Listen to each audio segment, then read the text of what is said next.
बधाई हो माधुरी हाथी के बारे में। आज जो कुछ भी घटा है एक खुशी की खबर हम सभी के लिए है। लेकिन आज जो वन तारा फाउंडेशन के जो सीईओ है वो मुख्यमंत्री जी से मिले और उन्होंने सहमति जताई कि हम कोर्ट के साथ मिलकर हाथी को वापस देने के लिए प्रयास करेंगे और ये हाथी फिर से नानी मठ में जाएगा। बहुत खुशी की खबर सभी के लिए है। लेकिन फिर इसमें सोचने वाली बात है कि अचानक वन तारा फाउंडेशन ने इस तरह करवट क्यों बदली, इस तरह उन्होंने क्यों निर्णय लिया। इस विषय को गंभीरता से लेने की बात है। एक तरफ वन तारा फाउंडेशन 1 मिनट भी सुप्रीम कोर्ट का निर्णय आने के बाद आधा घंटा भी रुकने को तैयार नहीं थी। तुरंत उन्होंने एम्बुलेंस में हाथी को ले गए, इतनी हड़बड़ी उन्होंने मचाई और दूसरी तरफ आज वो आसानी से तैयार हो गए। जरूर ये एक जन भावना की जीत है, जनता की जीत है। कहा जाता है कि जनता की अदालत सबसे बड़ी होती है और जनता की अदालत आज जीत गई, जन भावना आज जीत गई, हमारी संस्कृति जीत गई, हमारा पूरा देश का जो कल्चर है, भारतीय संस्कृति है, उसको एक बहुत बड़ी जीत आज हासिल हुई है। लेकिन इस पर गंभीरता से सोचने वाली बात है, वन तारा फाउंडेशन इसके लिए कैसे तैयार हुई। क्या सही में वो तैयार हुई है या इसके पीछे कोई उनका एजेंडा है। अगर कल मुख्यमंत्री जी ने कहा था कि हम हाथी को कोर्ट के साथ वापस से हम महाराष्ट्र सरकार कोर्ट के साथ कोर्ट में आएगी, मठ के साथ पिटीशन में रहेगी, पार्टी बनेगी और वहाँ पे ऐसे हाथी में आने के बाद उसकी सारी व्यवस्था महाराष्ट्र सरकार उठाएगी और साथ में वहाँ पर एक जगह भी देंगे जहाँ वो आराम से व्यवस्थित उसकी सारी व्यवस्था हो सके।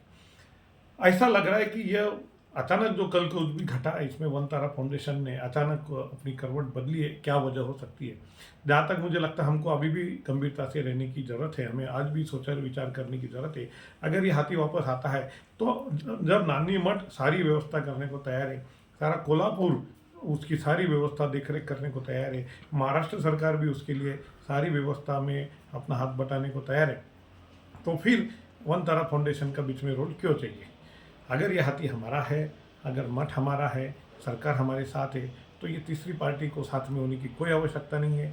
मुझे ऐसा लगता है कि जो ज़मीन सरकार देने वाली 20 एकड़ की ज़मीन है, 25 एकड़ की जो भी ज़मीन सरकार देने वाली, कई उस ज़मीन के माध्यम से ज़मीन और सारा सेटअप लगाने के माध्यम से वन तारा फाउंडेशन कहीं ना कहीं अपनी दूसरी ब्रांच खोलने का प्रयास कर रहा है, ऐसा मुझे लग रहा है। उन्होंने एक दूरस्थ केंद्र, वन तारा दूरस्थ केंद्र, लॉन्ग डिस्टेंस सेंटर बनाने का प्रयास किया, बात रखी है जो नानी मठ के आसपास में बनेगी। तो जो भी ये जगह सरकार देगी वहाँ पर वो केंद्र बनाएंगे और वहाँ पर वो सारी सुविधाएं खड़ी करेंगे। तो मुझे लगता है ये सारी कुछ भी आवश्यकता हमको बिल्कुल भी नहीं है।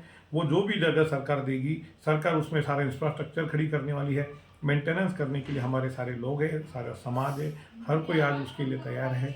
तो मुझे लगता है कि यह सब सारा जिम्मेदारी हमारी हो, सरकार और मठ मिलकर काम करें। वन तारा फाउंडेशन का अगर हमें सहयोग लेना है तो हम सहयोग लेंगे, उनसे टेक्निकल सपोर्ट लेंगे, उनकी टीम को बुला के कुछ अगर स्पेशल कुछ हाथी के ऊपर कुछ विषय उपचार करने हैं या कोई ट्रीटमेंट चाहिए तो हम उसका लेंगे। लेकिन किसी भी सूरत में इस सेंटर में जो नानी मठ में होने वाला है उस किसी भी सूरत में उसमें वन तारा फाउंडेशन का बीच में रोल बिल्कुल भी नहीं चाहिए। इस विषय पर भी हमें डट के रहना है, मजबूती से रहना है।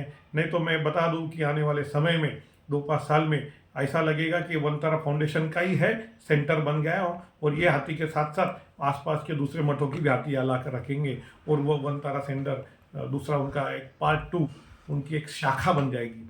तो हमें इस पर गंभीरता से विचार करने की ज़रूरत है और सबको मिलकर निर्णय लेना है कि नानी मठ और महाराष्ट्र सरकार, इसके अलावा इसमें कोई नहीं होगा।